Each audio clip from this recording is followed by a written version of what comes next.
ಓಂ ವಿಶ್ವಸ್ಮೈ ನಮಃ. ನನ್ನ ಪ್ರೀತಿಯ ಬಂಧುಗಳೇ, ಈ ದಿನ ದುರದೃಷ್ಟವನ್ನ ದೂರ ಮಾಡುವುದು, ಅದೃಷ್ಟವನ್ನ ವೆಲ್ಕಮ್ ಮಾಡುವುದು.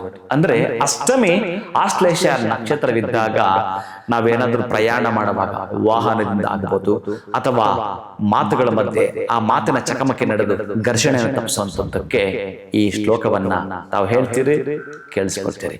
ಮನೆಯಲ್ಲಾಗಿರಬಹುದು, ಮನೆಯಿಂದ ಹೊರಗಡೆ ಆಗಿರಬಹುದು, ಒಟ್ಟಾರೆ ನಾವು ಅದೃಷ್ಟವನ್ನ ಬರಮಾಡಿಕೊಳ್ಳತಕ್ಕಂತಹ ಸುದಿನ, ಸುವೇಳೆ, ಸುಮುಹೂರ್ತ, ಸುಲಗ್ನ ನನ್ನ ಪ್ರೀತಿಯ ಬಂಧುಗಳೇ.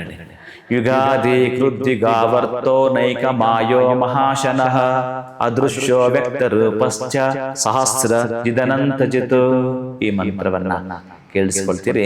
ಆನಂದದ ಆತ್ಮೀಯತೆಯ ಆಹ್ವಾನವನ್ನ ನೀವು ಕೊಡ್ತಾ ಇರೋದು ಅದೃಷ್ಟಕ್ಕಾಗಿ. ಮರ್ಯಾದೆ, ಲಕ್ಷ್ಮಿ ಮತ್ತು ನಾರಾಯಣ ಪ್ರಾರ್ಥನೆ ಮಾಡ್ತಾ ಇರ್ತಾರೆ. ಶುಭಂಭೂಯ, ಒಳಿತಾಗಲಿ.